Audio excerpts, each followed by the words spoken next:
Hello, Lisa here. Welcome back to my channel, or welcome if this is your first time stopping by. If you are new to my channel, I am a tarot content creator, I am a tarot author, and I'm a tarot deck creator. And I'm going to show you my goodies before we jump into the video. First, I want to talk about the most recent thing. It is not in my Etsy shop yet, but if you backed this on Kickstarter, you're already in the know. This is the Sassy Dragons Tarot Classic Edition and Not Safe for Work. And this is a deck where the meanings are right on the cards. It's super, super, super cute, very playful and sassy. So fun, really proud of it. Not Safe for Work was how we originally envisioned it. So this one has all the adult language and sexy references, and it's so fun. So these are hopefully going to be shipping to backers in the next 3 to 4 weeks or so. And after that, once our backers have had a chance to see them and get them, they will be going up into my Etsy shop, which is always linked down below. But these are really exciting. They're slightly smaller than standard tarot size, so they're super easy to shuffle. And my very first tarot deck I created is the Unicorn's Journey Tarot. So super proud of this. This is a deck that tells a story of a little unicorn named Mystic from beginning to end. It is a self-worth themed tarot deck filled with just gorgeous fantasy artwork, but every single card is part of the broader story, and I'm very, very, very proud of this deck as well. It's available right now on my Etsy shop in either a standard edition, a mini, or a set of the two. And to go along with that, I actually also wrote a children's book. Oh my God, oh my God, oh my God. I wrote a book that tells the story of Mystic from the Fool through the world, but without any reference to tarot or tarot cards. It just tells the story, so it's really age appropriate, and it's told in rhyming couplets, and I'm so proud of this. I love this too. But I also wrote books. My very first book ever was The Self-Worth Path. This is currently available on Amazon. I self-published this book. This is my book all about my journey through self-worth, and hopefully it is helpful for others. And then I also wrote and Llewellyn published in 2024, Unlocking the Tarot, Create Your Own Keys. This is available now also at all of your major booksellers. You can, I think, sometimes find Self-Worth Path through like Barnes & Nobles or Indigo if you're in Canada, but I believe they order it in, so just make sure you ask for it in advance. And this should be available just basically about everywhere. So that's what I've created, and I'm so proud of it. I'm just trying to get better about talking about it. So forgive me, bear with me. If you have any feedback on how you'd like me to share these things with you and you are a regular watcher, let me know, because I definitely don't want this to get annoying, but I also I want to share what I've made, you know? Now with that said, today we're going to be doing a monthly deck review. This is a video where I come back and talk about all the decks I've worked with in the past month, how I've worked with them, how they worked out. And this is really useful because it gives me an opportunity to circle back to you, especially if you like to watch my hauls, my recent deck roundups. This gives me an opportunity to circle back and say, okay, now I've worked with these decks. What did I think in actual practice? But it also gives me an opportunity to talk about what my practice looks like rather than just, yes, we're going to show decks, but it's more about me sharing, like, how did these things work? How did they function? What were my challenges? Did I overcome those challenges? And kind of where am I sitting after some time spent? And I get to work with a lot of decks in a month because not only do I have my personal tarot practice, but I have my regular like morning practice. I also have a bedtime practice. Those are just for me. I pull cards for various reasons. And then I also do a monthly member reading stream for my Unicorn Fam Magical and Badass channel.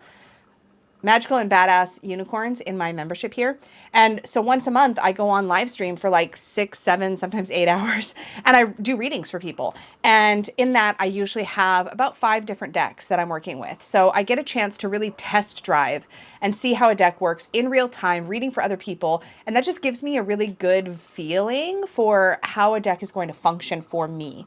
So I have lots of feedback on the decks today, but we're going to kick it off actually with the decks that I used in my personal sort of daily practice. And I started off in January working with the Little Monsters Tarot. This is a deck that I've had before, but that I rebacked it on Kickstarter because it came out in this beautiful oval shape. And if you are one of the OGs who's been watching for a long time, then you know that back in the day, I had this deck and it came in like a big kind of sort of postcard size, almost oracle size card. And it was square and it had this like ink line drawn that created an oval around these characters. And I looked it up and I found out that the creators had actually originally envisioned this deck as an oval deck. And so I trimmed mine by hand with scissors and then tried to edge it in black, and it kind of created a bit of a mess. I did ultimately end up rehoming that deck. Somebody out there has my rough cut version and I hope they still love it. But for me, it just drove me crazy. I loved the oval shape. I didn't like my personal trim job. So when this came back out to Kickstarter and I saw that they were hoping to put it out in the originally envisioned ovals, I jumped on it. Now, that being said, this, I'm not going to lie, it's obnoxious as hell to shuffle.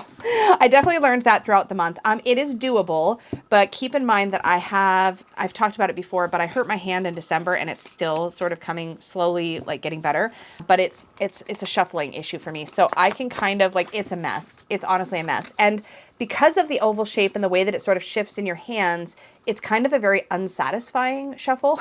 And I am somebody where the tactile experience of a deck is super important.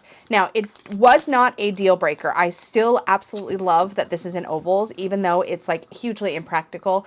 And what I ended up deciding to do as I worked with it for myself is I just began doing a little bit of hand over hand, and then I would fan them out and I would select my cards. And this is a perfectly valid way of randomizing your pulls for decks that are difficult to shuffle. And because of the coating on these cards, they do fan really, really, really beautifully. So in practice, that got me through the frustration part of handling the deck. And I mean, like, look at the little holographic stars. It's so beautiful. As an aside, this would look absolutely adorable next to, oh, let me just grab it. Next to Kimberly Sands' Align Heart affirmation deck. Let me grab it. So this is Align Heart, and like, look at how cute. Look at how cute. First of all, the backs are like holographic stars and keys. Now this is the original edition. The new edition has darker lines, but like, wouldn't this look so cute? Wouldn't these work so well together? I love this little deck. It is a personal, like, all-time favorite, but, and you can still get this. The newer edition has darker text on the cards. Just as a side note, these have like sweet little messages that are just on point. This is literally the best affirmation deck I've ever held in my hands. It's so well done. So many cards. Kimberly knocked it out of the park. But anyways, this would be really cute together. I don't know why I rabbit holed on that, but there we are. Anyways, in practice, I really enjoyed working with these. Now, there's not a lot of black and white decks that are going to capture my attention. I'm a big fan of color, but there's something about this deck and its little black and white, charming little illustrations. I love these dudes in the Five of Wands. They all look like so confused and so like just bewildered by the situation they found themselves in. I don't know what it is about it, but one of my favorite things about this deck that I like is working with the guidebook. And I love that the guidebook got an upgrade. It's like smaller and more portable, so I can fit it in this standard size Peggy bag with the cards. It has a little ribbon bookmark built in, and the entries are just the same as I remember from the original guidebook. The original guidebook was a bigger form factor, so it wasn't very convenient to bring it along with the deck. Now that it's in a smaller size, and because it's hardback, I don't have to worry it's going to curl around the cards by me storing it in the bag. So, because a lot of times what will happen for me is with a deck where the guidebook is bigger than the cards. In fact, I'll have an example to show you later in the video. If the guidebook is bigger than the cards and it's a paperback, it will curve around the card if you put it in a bag.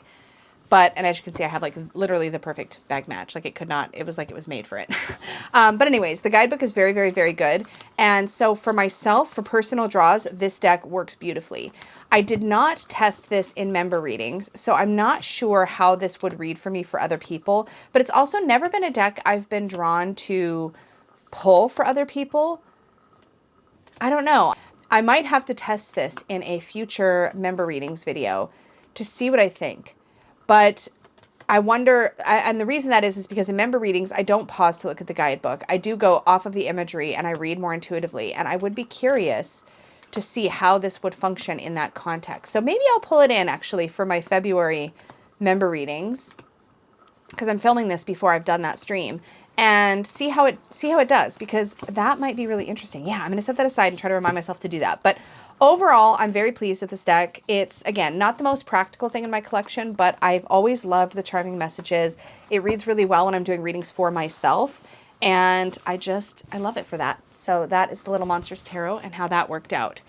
Ooh, I have so much to say about this next combo. So I worked with the Universal Folk Tarot and the Universal Folk Oracle. Now, the interesting thing about that is that I worked with this combo of decks and used them in member readings, if I remember correctly, yes, before I did my walkthrough of this deck. And a lot of you saw that walkthrough, and I had all these mixed feelings by the end of the walkthrough, and I'm going to talk about that, even though I'd had such a great experience reading with these. So I did talk about that. If you saw my walkthrough, you did hear me talk about how great these read together. So the Oracle deck I don't feel like I need the guidebook for at all. It reads so beautifully. Is it in order? Oh yeah, because I did the walkthrough. I haven't used it since.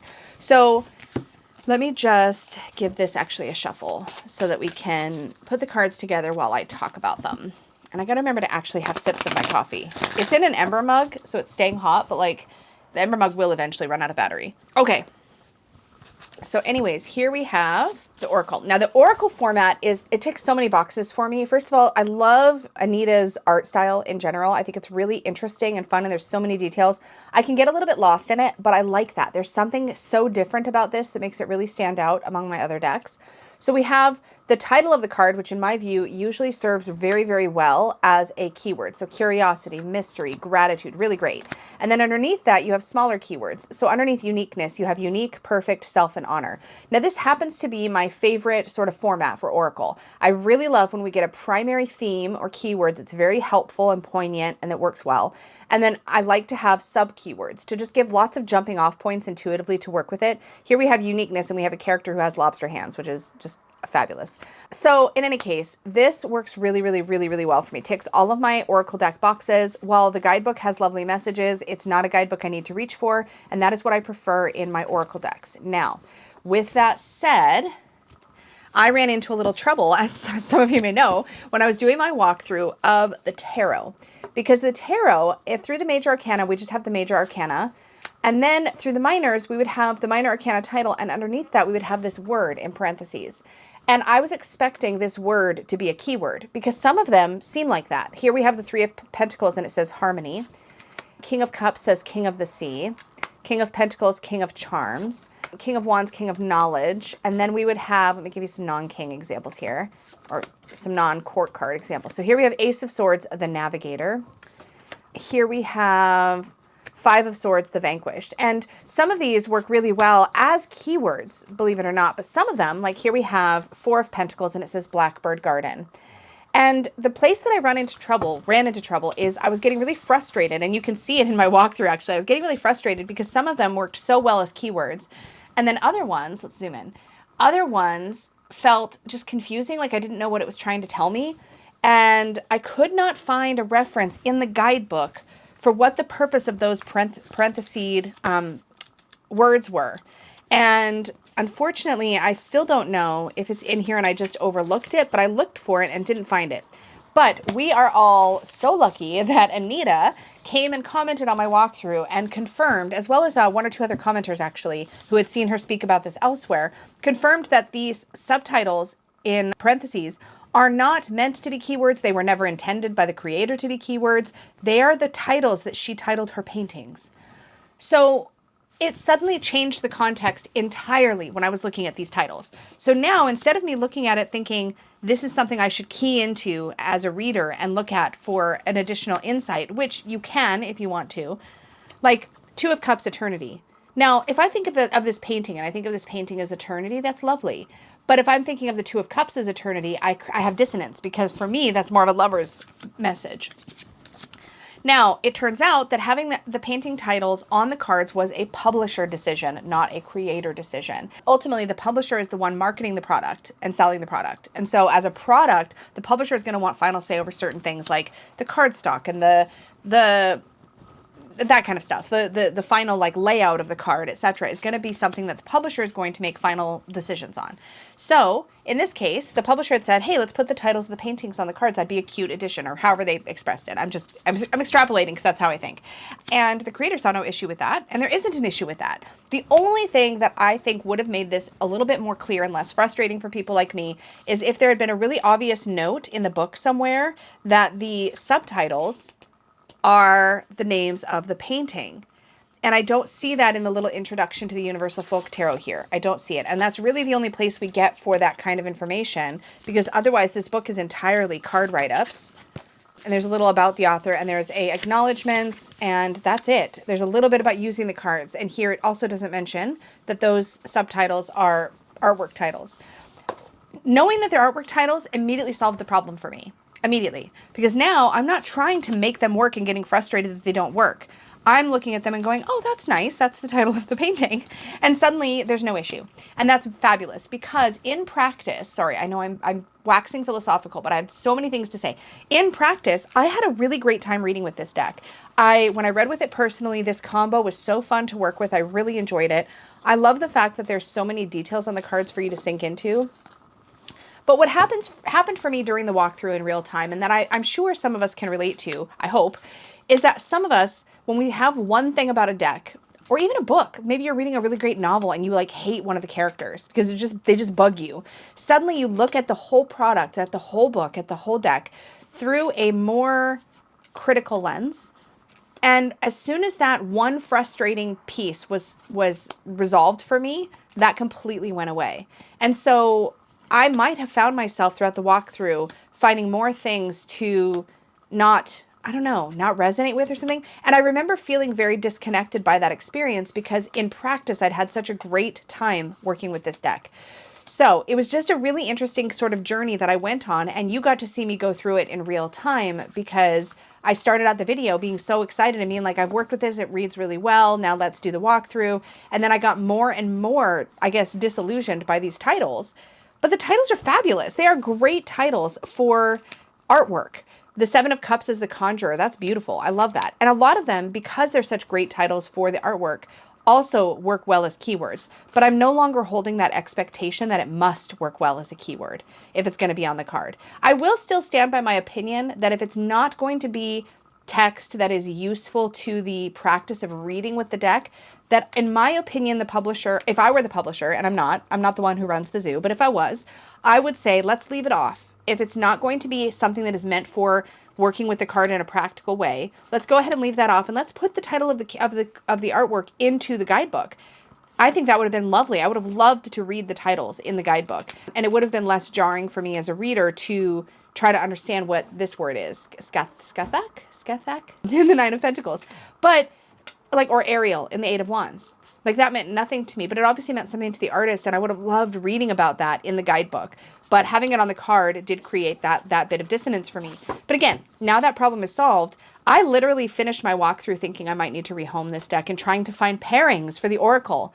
And I now, having seen the comments on that video and gotten the feedback from the artist and heard from you all, I now am like, oh, my problem solved now. I'm good. I love this deck. It completely fixed it for me. So I just wanted to share that because I think sometimes we can get into a quick, have an experience with something that does ruin it. I've had decks where one single card bugs me so much that I can't work with it. A good example of that would be the Teddy Bear Tarot, which I think is called the Wandering Teddy Bear Tarot. It had a bloody 10 of swords, and it was a teddy bear deck, and I just couldn't do it. I'm like, it makes no sense. Teddy bears don't have blood, they have stuffing. And my brain couldn't make it work. So I ended up rehoming that deck. And that's what's so funny, is if one card can do that to us, then one small production detail can also do that to us. And for me, it was these titles until I understood them. So again, big thank you to those of you who commented and shared that detail. And of course, to Anita for coming in and commenting that in such a lovely way. I know that it's difficult as a creator to hear critique of your creation. Trust me, I really do know. But Anita handled that so beautifully. Just came in and provided the additional context, but it did in such a lovely, kind way. And I really appreciate that because it must not have been easy for her to be watching the walkthrough and being like, oh my God, it's titles, it's not keywords. And it must have been really agonizing, but she handled it so beautifully. So thank you, Anita, for commenting. And thank you to those of you who also commented. But my experience working with these, I know I babbled forever, has actually just been really lovely. They worked really well in my member readings. They worked really well for me personally. And I loved working with the Folk Oracle and the Tarot together. And I love all the depth that is in the Tarot. So lots of details explored in every single card entry. For working for myself, the guidebook gives me so much. In fact, so much that my only dilemma about this deck now is that it does have a guidebook bigger than the cards. So I don't know how I'm going to store this deck just yet because it's quite a beefy book. And I don't want to just put this book on the shelf. I want to use the book with the cards. This may literally have to be a set that stays in its boxed format and sits somewhere for me to reach for when I'm feeling this energy. Because, and if you look at it, if you've set it like this on a shelf, it's actually quite nice because the title of the tarot sits just beautifully over top of the title of the oracle. Do you know what I mean? So if you set it on a shelf somewhere like this, you can read both really easily, which is kind of nice. I don't know. I don't know where I'm going to store this or how I'm going to keep this, but for now, this is definitely staying. I had such a lovely experience and my problem was solved. That's many words to say that, but here we are. Okay. I also spent a week, and some of these will also be in member readings, but I also spent a week working exclusively with the Squid Cake Marseille Tarot. Oh, mine is upside down because, oh, lid was put on upside down. This is actually currently our Unicorn Fam deck study deck, and I'm going to try not to get too deep in the weeds with this because I'm going to be talking about this again in my March monthly deck reviews because I'll still be working with it. We work with our decks that we study over a 2-month period.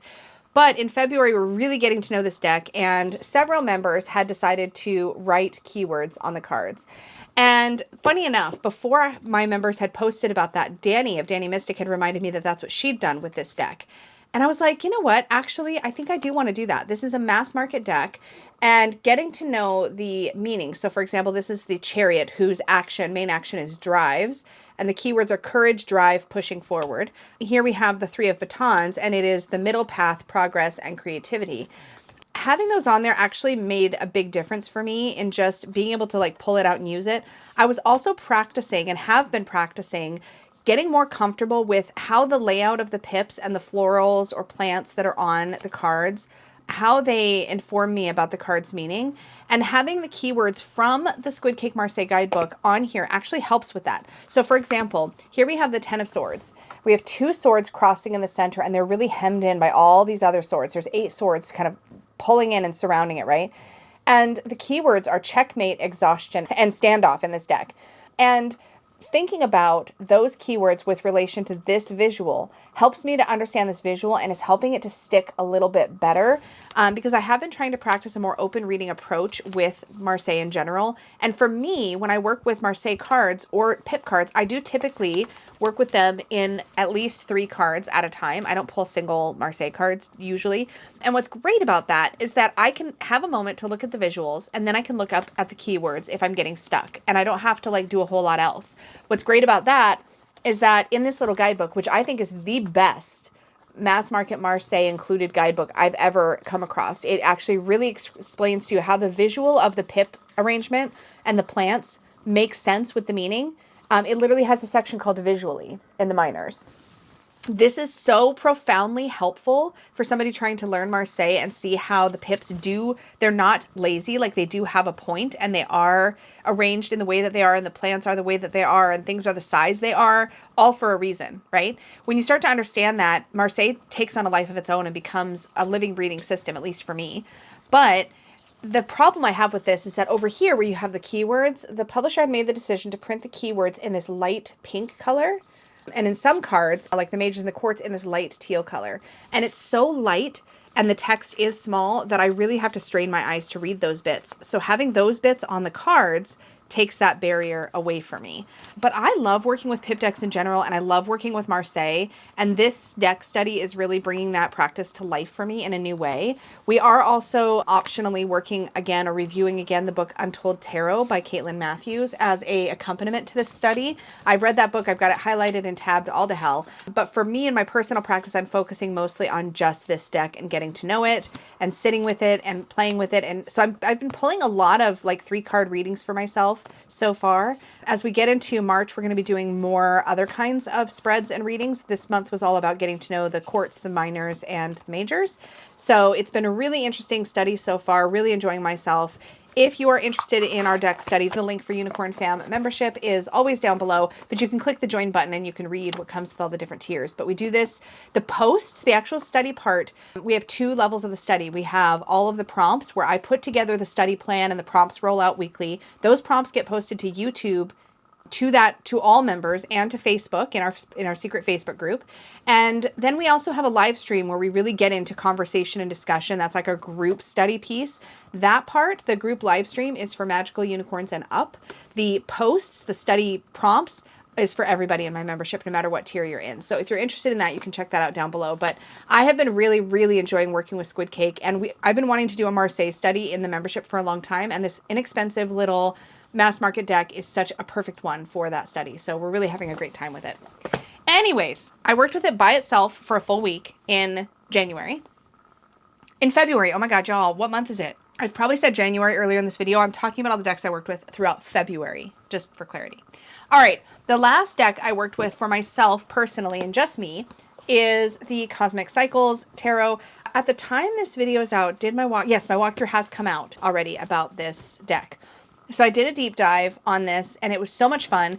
I decided to keep the guidebook with the cards while I was using it, but I have to tell you, when I actually worked with this deck, I did not need the guidebook at all. So I think this is going to get put away because it is bigger. Remember what I said earlier? I was going to tell you I had an example. This is one where the book is bigger than the cards, and I do want to keep it in its adorable little bag, which means that the guidebook is kind of going to get curled forward, or the corners are going to start to bend like that around the cards just by the pressure of the bag. So I am going to put the book away because I didn't really need it. It's one of those things where in the deep dive, I got to know all of these characters really well, number one, but in practice reading with it, while knowing the characters and their story absolutely adds context to the reading, it didn't make or break the reading for me, actually. And so I found myself not needing to, or even really feeling like I wanted to go back and remind myself who anybody was. Partly probably because I remembered already. That's probably the main reason. But also because I just feel like these images really speak for themselves. I didn't have any issue reading with this. I thought this was so fun. This to me has this really nice merge of modern life and the tarot in just some really beautiful ways that I personally really enjoy. In practice, reading for myself, this has been just so much fun. I don't really want to put it down, if I'm being honest. And I think I am going to bring this into, I don't think I have yet. Yes, I'm going to bring this into monthly member readings, I think, for March. So I think I'll use this because I really want to see how it reads for other people when I can kind of get out of my own way and just be present with the cards.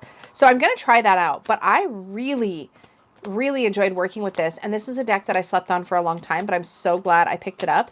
And because I got this pink edition, there was some options to customize the deck a little bit with different card choices. Like this Hanged Man was one of them. There was different versions to pick from. And I don't know, I really love it. So I think I'm going to put the guidebook away, but otherwise this was definitely a win for me. All right, so these are all the ones that I worked with personally. Let me talk about the decks that I didn't work with personally, but that I did pull into member readings. The first of these is the Tarot Landscapes. Now, I ended up doing a really long deep dive video of this deck, and this is one of those ones, though, that did not work out when I actually put it in practice, and we're going to talk about it. It's beautiful. I was so happy I got this. In practice, this deck started to really annoy me. It made me cranky, and this is one of those times where a production detail kind of ruined the deck for me. So I love this deck. I think it's beautiful. It is on this kind of cardstock that reminds me of the Hay House cardstock, and I'm going to show you, hopefully from the side you can see the way that the cards, hopefully if it'll focus, the way that the cards warp and bend is, I call it a twisty warp, a twisty warp. So as you can see, when I put the card down, we have a rock at the corners. This drives me absolutely batty. So I don't know what it is. I can handle some bend and twist in cards. And I talked about this actually during the member reading stream when I started just getting super annoyed. It's such a beautiful deck though. Hold on, let me flip through cards while I talk. It's absolutely freaking gorgeous. I love the artwork so much. It's soft, it's beautiful, it pulls me in, really great. But the twisty bend started to really get to me. But here's something I noticed. I've got other cards that I work with that have a bit of a twisty bend. Because I love the deck so much, I don't mind the twisty bend, the twisty warp. For this one, for whatever reason, I cannot seem to bond with it the way that I want. And that, along with the twisty warp, made this a deck that and this is how you can really tell when a deck and I are just not clicking. In trying to read with this deck, it just kept falling flat for me. And it is not the fault of the deck. The deck is gorgeous. The guidebook entries are incredible. They're so beautiful. It's really well done. I have, like, the content is AAA. I've got no complaint. The art is beautiful. There's little animal elements. It is so soft and lovely. I will stand by this deck being a wonderful deck forever. I just think it's gorgeous, and I think it's well done, and it's meaningful. That the art chosen makes sense for the card. Like, look at this Knight of Swords. How perfect is that? It all makes sense. It's all great. And yet, as soon as I pulled it out to read with, I just couldn't pull anything from it. And I don't know how to describe what makes that happen besides to say that sometimes it just happens. And this is one of those decks with me where in practice, I just couldn't. And by halfway through our member reading stream, maybe even earlier, I stopped wanting to reach for it. I literally, because the way I do my member reading stream is people ask their questions in advance of the stream, and then I go through the list and I answer the questions. Anybody who had pre-requested this deck, oh, there's a unicorn in the Two of Cups. Why? Anyways, anybody who had requested this deck, I was like, I don't want to read with it, y'all. I'm sorry, I'm changing to a different deck. Like, that's how it got. And yet, some of these are just, the visions, the illustrations are just, I love them. I love them. So nothing's changed about my objective opinion about the deck, but in actual reality, working with it, my subjective experience was very much nothing happened. Nothing happened. It didn't click. And on top of that, because of my hands right now, it hurt to shuffle. The cardstock is quite thick and chunky and stiff. And then it's got that bow on top of it. And it kind of came with that bow, much like the Hay House decks do. And I couldn't do it. I couldn't do it. So if this deck were to come back out in a higher quality, better cardstock, I might be tempted to pick it up again. But if I'm being honest, that wasn't the only reason. It can't be, because I've had decks with really funky cardstock and I will laugh it off because I don't care, because I love the deck that much. So something about me in this deck just did not end up jiving, and it's a real bummer. Now, by the way, one last note on the cardstock, just in case, and I don't know if this is true or not, this deck did come with an interior tuck box that the cards were in, and then the guidebook, and it was all in this drawer inside the little tuck box. It was like box in box packaging. You can really see if you look at the box how like uneven. Hopefully you can see how uneven, like how much they're warped, right? It could have been that if I had kept them in that little interior tuck box, that they wouldn't have done this. I don't know. Maybe somebody else knows if that's the case or not. I don't know. But if you are out there and you have a copy of this and your copy, you've been keeping it in the tuck box inside this little drawer thing, maybe let us know if yours is still warping, because anybody I've heard from that's had this deck has this warping issue. And that is, like I said, for some of us, it does end up being a deal breaker. But this is a deck that will not be staying in my collection, sadly. So I am going to be letting this one go after having worked with it. But it's such a wild experience to have a walkthrough and think, oh my God, I love it, and then put it into practice and realize it's not working. It's so disappointing. I can't even tell you. But again, it's not the fault of the deck. It's just something about our bond. Our connection wasn't there. But it's so funny that I had this experience this month where I had one set of decks where they read beautifully and the walkthrough messed me up. And then one set of decks where the walkthrough I fell in love and then the readings messed me up. So you can see how that can go. But that's why this deck review video is really important to me to do, because I get to share how things actually worked. Okay, but on the flip side of that, to shift to a more positive note, this deck was the star of the show. Oh my God, I had the best time reading for others with the Craftfelt Tarot. Holy cow. In fact, I haven't even really gotten a chance to read through the haikus, even though I think they're super cute. That's all the guidebook is little haikus. It's adorable. I love it. I think it's fabulous. But I haven't really even gotten a chance to play with those because I just shuffle and read, shuffle and read with the deck itself. Now, I could tell right out of the box, and this is something that if you collect decks or if you have a lot of decks in your collection, you'll know.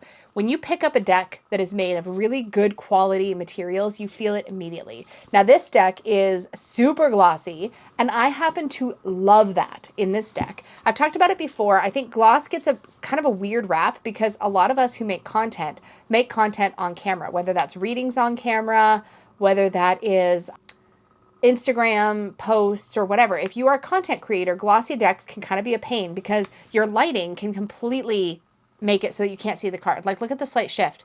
If I point this toward one of my lights, you can't even see it.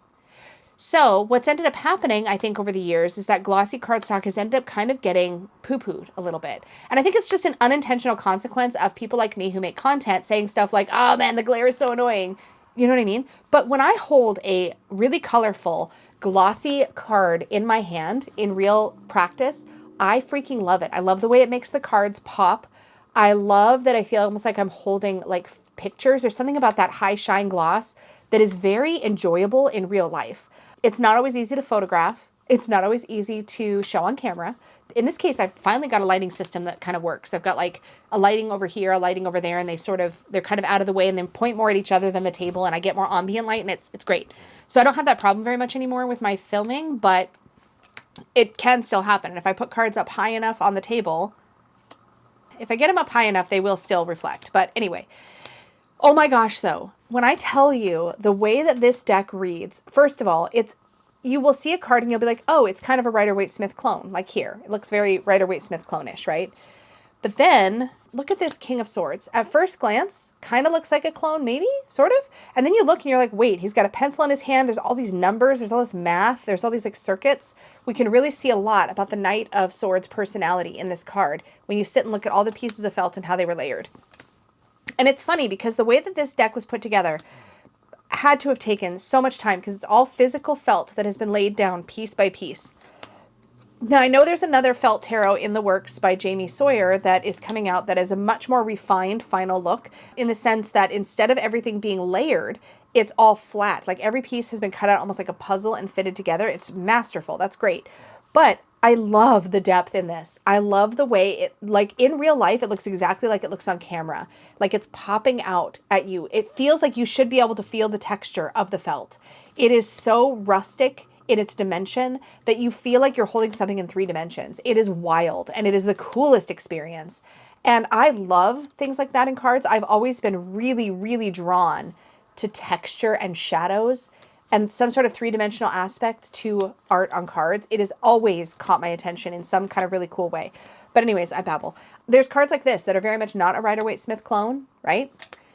In fact, I would argue that most of the cards in this deck are not a Rider-Waite-Smith clone. Anyways, regardless. Let me get back to the point about cardstock quality. So yes, it's shiny, but it's heavy. And the thing about a heavy deck, especially one with very thin and bendy, flexible cardstock, is that you can pretty much tell that it is a black core, high quality, casino quality cardstock when it's got a little bit of weight to it. When it's thin but weighty, that tells you it's got a high quality core. So I happen to know by feel that this feels like the same weight, density, heaviness that Unicorn's Journey Tarot is. And my Unicorn's Journey Tarot is 330 GSM black core. So I am confident, even though I cannot prove it, it might say right on the campaign page. I should have gone and looked, but I'm pretty sure this is a 330 GSM black core with a beautiful glossy finish, and it is a delight to handle. It shuffles so well. Even with my hand injury, I can shuffle this comfortably forever. And I love the take on the images. They are really smart. Look at this 7 of Wands. They're not, they're close enough to the Rider-Waite-Smith that you typically know exactly what you're looking at. So you know what you're looking at, but it does add extra dimension. Look at this Justice card. The sword, the scales, and a mirror. How smart is that? So I love the take on these cards. I love the vibe. I love the gumball machine for the Wheel of Fortune. I found this so effective as a reading deck, as just a lay cards down on the table and read for people deck. It worked so well. Obsessed. This was by far, I would say, my #1 favorite during member readings. And what I had from member readings in February was this deck. I should put the book back on top though. I think sometimes putting the book on the bottom does give the cards a chance to like wobble a little in the box, which is not great. Anyways, I used this deck. I used, did I use Squid Cake? I think I did. I used these 2. Let me just look it up because now I can't remember. Oh, and then the Tarot Landscapes, I think. Let me just check my tablet. I'm pretty sure that's what I worked with. Yeah, I worked with Craftfelt, Tarot Landscapes, these 2, and Squid Cake. So everything, these decks all read beautifully during member readings. The only one I did not have a good experience with during member readings was Tarot Landscapes, which is going to be leaving. But these all worked really, really well. Craftfelt, such a gem. So glad I picked it up. Highly, highly, highly, highly recommend. I have not done a full walkthrough of this deck, but if you would like to see one, let me know. I'd be happy to get into it because there's actually a lot of really fun little details tucked into the artwork that I think are worth exploring, but let me know, as always. Okay, and that leads us to the last grouping of cards that I worked with during February, which would have been my bedtime practice decks. And those are, first of all, the anchor of my bedtime practice. Well, there's 2, well, I guess it just keeps changing. When I look at this, totally blends with my bag.